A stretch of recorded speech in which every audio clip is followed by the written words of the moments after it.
big hello to you. Welcome back to the channel. It's so great to see you and I hope I find you well. I'm Jennifer Kirk, welcoming you up here to the loft on Weir Yard. Now today we got something very different, and I know I say that a lot, but actually this is something that we've never done before. I've very kindly been sent from Rocket Railways one of their mystery boxes, and I've got it down here. So I'm just going to show you this. This is how it comes. It's quite a sizable box. And essentially what we've got in here is the stuff that when they buy model railway collections, there's always that stuff that you just can't really sell for whatever reason. And it's not to say that there's anything wrong with it, it's just that it's not an item that you can realistically sell very easily. Now, up until now, it's probably just gone in the bin, but I know we're all quite concerned, not just with recycling, but also keeping costs down. So what Rocket Railways have come up with the idea of doing is these mystery boxes. Now they cost £9, and that is the pure cost. They're not making any money out of this. That covers postage and the time taken to package it all up and get it sent out. And it's a really great way of recycling bits and pieces that would have otherwise ended up in the bin. And we're going to take a look today and see just what's in the mystery box from Rocket Railways and see if we've got something that we can do a good project with. So come with me in association with Train-O-Matic, makers of DCC decoders and accessories that are designed by enthusiasts for enthusiasts, and find the full range available to order and buy today from their UK stockists tramfabrique.co.uk. Additional support for today's video also comes from All Mouse Media, publishers of books and graphic novels. You'll also find the amazing Stars books. Get them today whilst you still can. They are selling really, really fast. So, let's see what's in the box.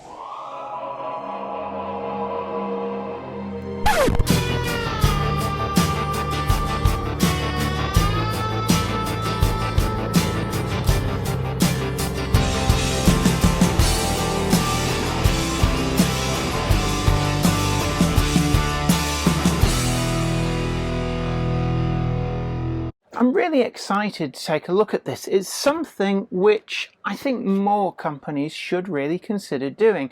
Now, the mystery box, as I said in the intro, it comes from Rocket Railways, who've very kindly sent one over for me to take a look at and get some ideas and maybe do a little project later on in this video using some of the items that we find in here. But this is all about recycling, which is good, reusing, which is good, reducing landfill, which is good, and also keeping costs down for you, which is also good. Now, these mystery box openings, I've not actually ever done any on this channel, but if you're a denizen of YouTube, you've probably seen quite a few, so you know the drill. And that's not a drill, this is the drill. But what we're going to do is see what we've got. So just going to open this up, and we've got a little bit of paperwork with this. It says Rocket Railway specialises in buying large railway collections. A lot of the time there are half-used pots of ballast, wagons that are rusted, or projects that have not been finished. Due to the nature of these items, previously they've just gone in the bin. Although now they're much more conscious of their waste, and also the fact that an awful lot of customers do have amazing creative skills, and what might normally be considered bin fodder is something that customers might actually really like. You know, one man's trash is another man's gold. So it's £9 for the mystery box, and this covers postage, boxes, storage, labour charges, but they don't make any profit on this. This is simply about trying to make sure that stuff that would otherwise go in the bin gets a new home. So I'm going to just remove the packaging, and that in itself is also a good building material. So looking in the mystery box, there's actually a few wagons in here. So I'm going to show you, we've got one of the older, probably 1980s, 1970s style Hornby TTAs, and this is in the livery of Gulf. It's a little bit grubby, but believe me, these will clean up quite well. And with just a little bit of work, we can get the wheels to spin freely again. They've been pushed down in the axle boxes. So let's just see. There we go. Couplings are intact. It's just something that would probably just languish in the bits and bobs box in a shop for a good long time. But it's a great little thing for a project if you want to make use of it. Now, I can immediately see that for me, if I remove the tank from the body, that's going to make a really good oil storage bunded tank. And you did often see some of these tanker wagons leading a second life as bunded storage. So that's pretty good. There's also a 16-ton mineral wagon. This is actually a Triang one. It's got a coupling on one end, wheels are intact, do spin, and pretty much every range has had a 16-ton mineral wagon in it. Triang, probably the second that I can think of that had one. Hornby 00, of course, dominated the 60s. And with hundreds of thousands of these made, there's always room for these on your layout. There's also a coal insert to go with that. And I'm actually thinking that with stuff like this, I'd probably give this to my nephew. He's quite young, but he lives and breathes trains. And something like this would be a perfect little gift just to give to him, along with this coach as well. Again, we've got another Triang coach. This looks to be from their Continental style range. There's not a scrap of paint or decoration on this, but actually that's perfect. So my little nephew, again, he's going to really do quite well out of this. And a coach for his model railway. I'll give it a clean before I dispatch it off to him. But yeah, he's going to absolutely love that. So we've got 3 wagons. And then we've got one of these little cars. I'm just looking to see what make it is. I'm not sure what make it is, but actually this Mercedes, I think it's a 190 SL convertible. Again, a bit of a clean-up, and that's going to look grand. That is actually a really nice model. So, as is, that would go straight onto something like Weir Yard. Then looking down through into here, we've got quite an old can of spray paint. But I'm going to tell you now, some of these older paints are much better than the modern versions. There's been changes in what you can put in these, and as long as you don't eat them or lick them or spray them in an enclosed space, the quality of finish that you get from some of these is far, far superior. So this is Coach Green, and this is a range, I've not actually come across this before. It says Flowguile. I'm just looking. It's actually an American paint can, so I'm sure that the American viewers might recognise this. It certainly looks quite old. There's no barcode on here, so I'm going to give it a shake. And it feels actually very, very heavy. There's a lot of paint still in here, and that ball, the little ball bearing, is still doing its job. So that is going to be perfect just to add to my stock of paints. So actually, for me, that's really good. I also like, we've got, look at this. This is probably a 1980s, 1970s or 1980s Humboldt enamel. And you're thinking, oh God, but it'll go solid. Well, actually, I'll just do that near my microphone. You can hear there, there's quite a lot still in this. It has been opened and used, I can see that. And it's matte number 34. But I'll tell you now, this will be perfect. The actual quality of the paint in this will be vastly superior to the current range. So again, for me, that's going straight in my paint collection. And I would guarantee you 100% that these, as long as when you give it a shake, you can hear the liquid moving, these were made to a very high standard back in the 80s and 90s. And quite frankly, they will last forever. So actually, I really like that. Rocket Railways, if you get any more of these, just fill a box completely with them. I'll take them off your hands, because those are well worth having. Other paints, well, we've got this Flockhill. I think that's the same range as the spray can.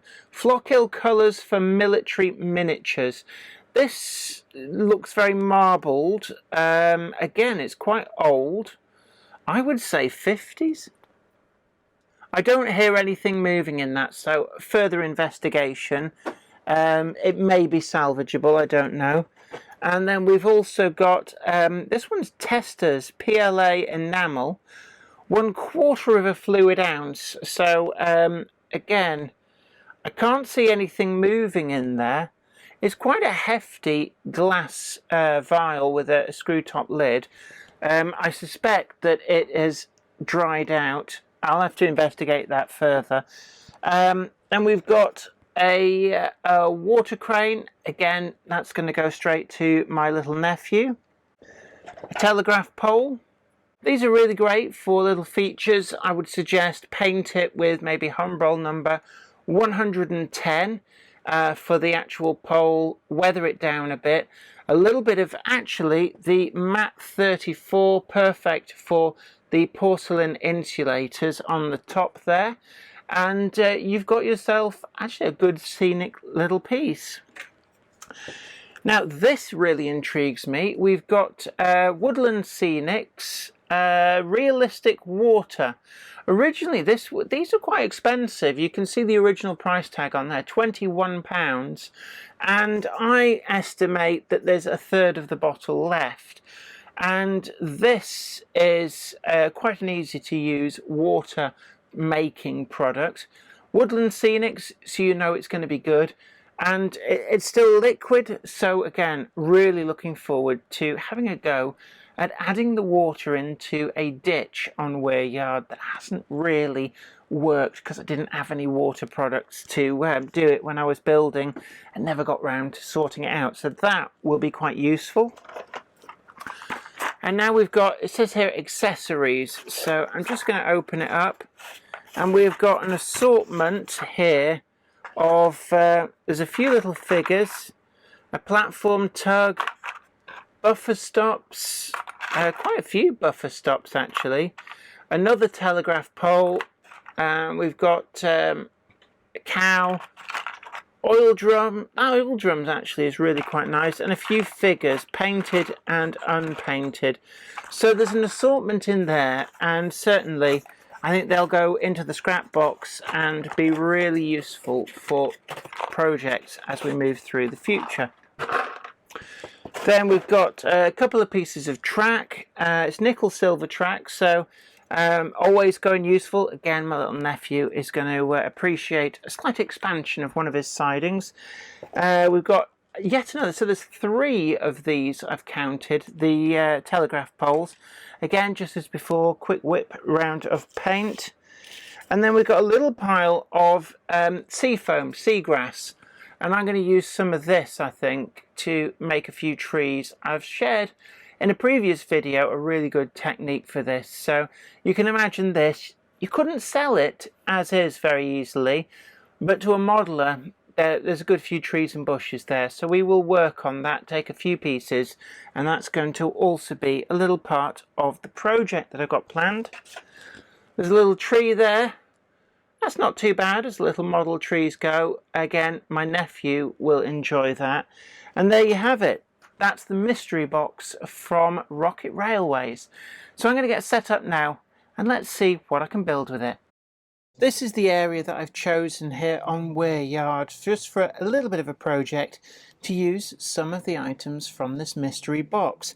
And I've chosen this culvert. It was featured in a video where I built all of this embankment, but I never got around to actually properly doing the water that's in here. I tried with a layer of PVA and it just didn't really quite do what I wanted. But it's all painted up and it's ready for a proper water product. And that's where this mystery box has come up trumps with the realistic water. So I'm going to be using this. But I also wanted a few other bits and pieces in. So what I've done is I've taken a couple of pieces of that sea foam and I've transformed them into some kind of a little bit autumnal, a little bit not quite so vibrant trees. I've used yellows and reds over the bases, which I spray painted with a textured brown paint, and this is a method that I've outlined in a previous video. So what I'm going to be doing is adding these to the model, But what I want to do is get them in before the water. And I'm thinking that over here is going to be an ideal location. Now, I have a feeling that this is quite solid, so I'm going to just see if I can make a hole to take the tree.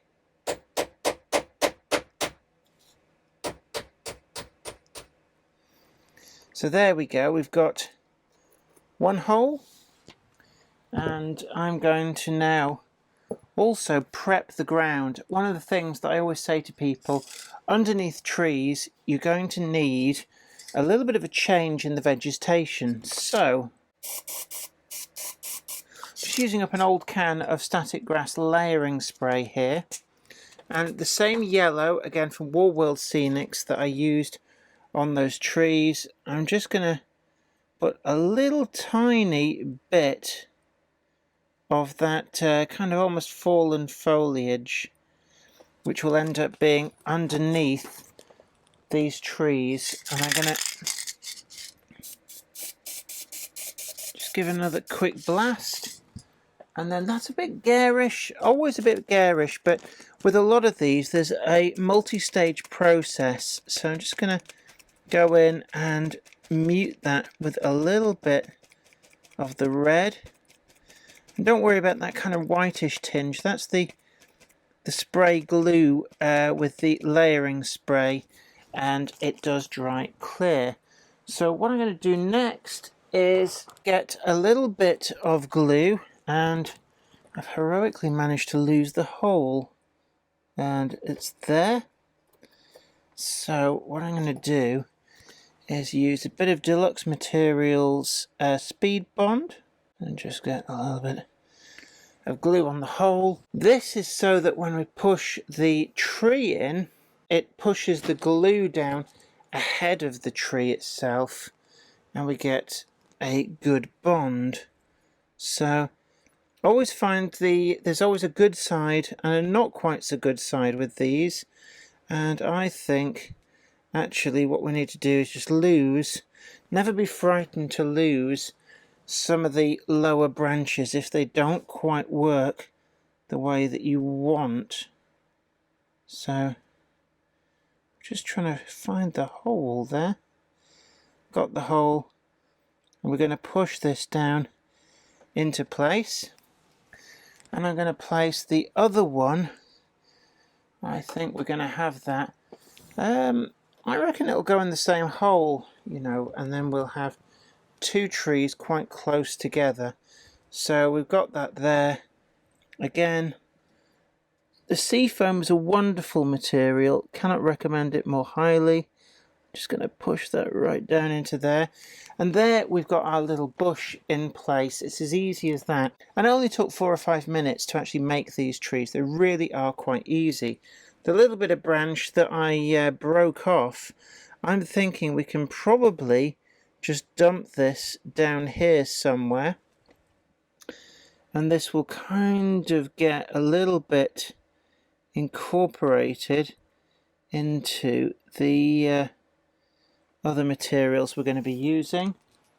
So we've got that in place, and I'm just going to check the seal here. We've got a little bit of a seal on that. I'm just going to get my staple gun, and all I'm going to do is there's a little plastic dam that I originally put in when I tried using a layer of PVA, which didn't work. It was just to stop it from flowing over the edge, but I'm going to make sure it's reasonably well sealed,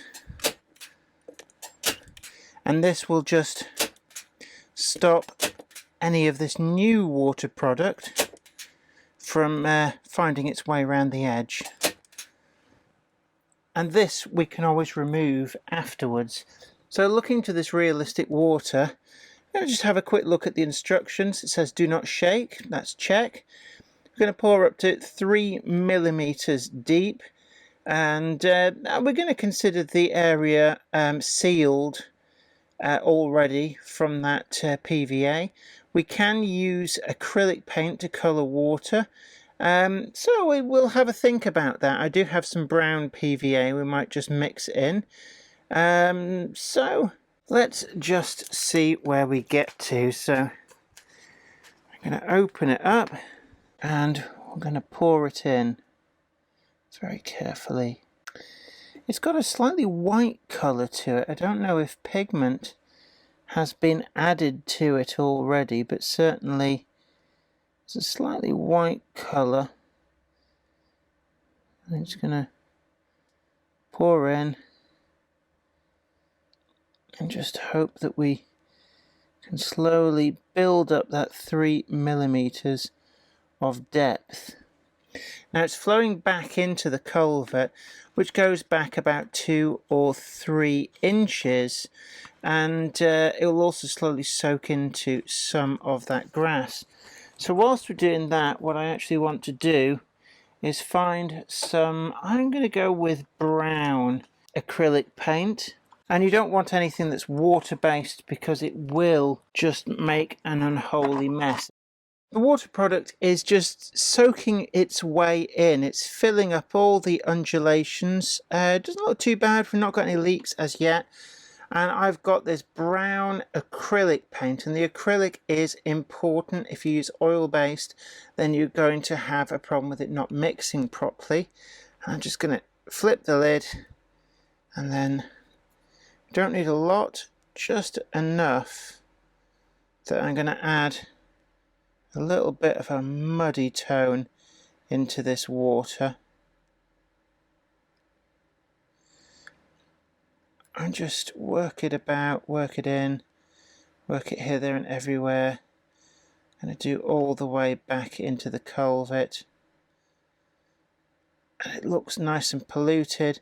And actually, maybe even not mixing this up too much. It's perfectly fine. I'm going to get in underneath all this grass. I want it to look really muddy and horrible. And that's really all the paint I'm going to need, I think. And I think another pour of this, it's kind of soaked into the surroundings a little bit, so let's just keep adding, making sure we don't really go over that 3 millimeters. I think that's important. And just to show how good the coverage on something like this is, we've still got a huge amount of this left. This is going to do a number of extra pours if we need it, so I'm really pleased with that. Now it's just simply a case of letting that settle and dry, and the instructions suggest about 24 hours, so that's what we're going to do. One of the final things that I want to add to this is that barrel that was in the bits and pieces box. I've weathered it up a little bit, and I'm simply just going to push that down into place like something that's floated down the river. Make it a part of the water, and there you have it, perfect scene. Just leave it to dry, and I've finally been able to finish off this area. Well, I hope you really enjoyed today's video and found it informative, and a big thank you to Rocket Railways for sending over one of their mystery boxes. It's really interesting to see what's in there and actually get inspired to do a little project, as you saw with that culvert, using some of the items. And in fact, I have to say that some of the others, like for example the Mercedes there, it's just going straight on the layout. I really like that, and I think it's as good as any of the Oxford die-cast cars, which I've actually spent a lot of money on. So it's really great to get one which is as good for what works out at a fraction of the price. One of the other things as well, I should say, is that those little jars of paint, every single one of them turned out to be perfectly usable despite my initial worries, and it just goes to show how good the quality was of paints in the 60s, 70s and 80s, that they're still perfectly usable now. You just got to be careful that they do contain things like xylene or lead, and take precautions accordingly. Now, I'd love to hear from you in the comments section down below. What did you think about the mystery box? Indeed, is the mystery box something that you have taken on from Rocket Railways? And what projects have you been able to complete from them? We've also got a link in the description box down below that takes you to Rocket Railways to find your own mystery box, if that is something that really has appealed to you and fired up the creativity to have a go yourself. But until next time, this is me, Kirk, saying don't forget to like, share and subscribe, Check out the Monday Club wagon, you'll find that at the link down below to order, along with all of our merchandise too. But until next time, this is me, Jenny Kirk, saying you take great care of yourself. Happy modelling and bye for now. Today's video comes in association with Trainomatic, makers of DCT decoders and accessories that are designed by enthusiasts for enthusiasts. Find the full range available to order now at tramfabrique.co.uk. Additional support for today's video comes from All Mouse Media, publisher of books and graphics novels, which can be found at the link down below. Check them out today, including the amazing Stars books. I'd like to send out a huge thanks to everybody who supports me on Patreon, and an extra special huge thanks goes out to Anthony Kidson, Offshore Allen, Michael Lockie, Helen Sink, Gary Lewis, David Quinn, Sparky 107107, George Botterini, Chris Moss, Robert Steers, Sam Yates, Dale Williams, John N from NC, NYMRish, Jonathan Foster, Peter, Clifford Ison, Larry W. Grant, NI Railways 4000 class, Ian Coulson, Alan Dickerson, Eddie Papere, Karen Nichol, Medwin Williams, Crossways Point Junction, 3B Rail, and Jennifer Garrett. Thank you. Without you guys, I couldn't do this.